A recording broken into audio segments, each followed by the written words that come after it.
കുറെ ദിവസമായി വീട്ടിൽ പോയിട്ട്. ഞായറാഴ്ച ഒന്ന് പോകാമെന്ന് കരുതിയിരിക്കുക. 2 ദിവസം ഹോളിഡേ അല്ലേ? ഡാഡി, ഞായറാഴ്ച എന്റെ സ്കൂളിലെ ആനിവേഴ്സറിക്കൊന്നും പോകണ്ട മോളെ. നമുക്ക് മമ്മിയുടെ വീട്ടിൽ പോവാം. വേണ്ട വേണ്ട, എനിക്ക് ആനിവേഴ്സറിക്ക് പോണം. മമ്മി ഒന്നില്ലെങ്കിലും വേണ്ട, ഡാഡി വന്നാ മതി.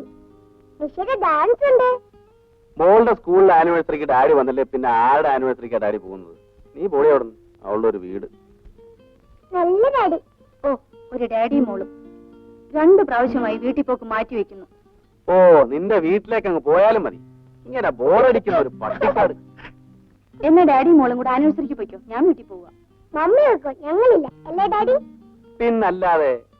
ഇവൾക്ക് ആനിവേഴ്സറി പറ്റി വല്ല വിവരം ഉണ്ടോ മോളെ? ഇവള് പള്ളിക്കൂടത്തിൽ പോയിട്ടില്ല. ഇവള് വെറും വ്യാജ ഡോക്ടറാ. ആനിവേഴ്സറി എന്ന് പറഞ്ഞാൽ തന്റെ വലിയ കമ്പമായിരുന്നല്ലോ.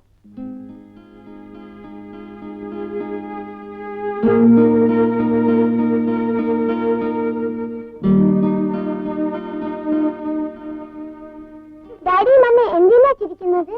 വെറുതെ ചിരിച്ചതാണ് മോളെ. വെറുതെ ചിരിക്കുന്ന ഒരു പ്രാന്തമാരെന്നാ ഞങ്ങളെ മിസ് പറഞ്ഞു തന്നത്. ആ, മോളൊന്ന് കിടന്നുറങ്ങിക്കേ. താഴെ ഇറങ്ങി കിടക്കുമോളെ. ഇങ്ങനെ കിടന്ന ഡാഡിയുടെ നെഞ്ചു വേദനിക്കില്ലേ? നിനക്ക് വേറെ ജോലിയൊന്നുമില്ലേ? അവൾ അവിടെ കിടന്നാലേ ഉറങ്ങത്തുള്ളൂ. ഉറങ്ങിയില്ലേ പിന്നെ പാതിരാത്രി വരെ മനുഷ്യന്റെ മെനക്കെടുത്താൻ.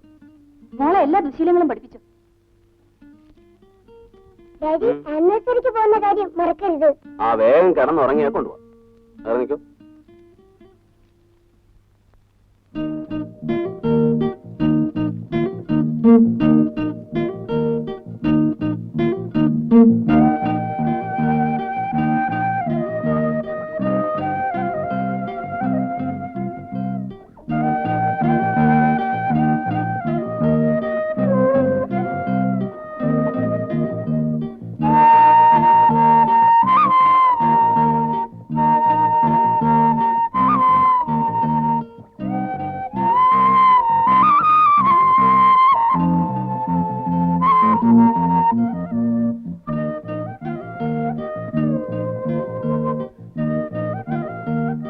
എനിക്ക് ഉറക്കം വരും.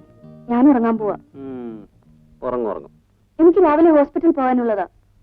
ഉറങ്ങിക്കോ. നിന്നുണർത്താനല്ലേ വലിയ പാട്. എന്നെ മാത്രം ഉണക്കല്ലേ ഡാഡി? ഇതിന് ഏതു നേരം എന്നെ കൊണ്ടൊന്ന് പറയിപ്പിക്കണ്ട.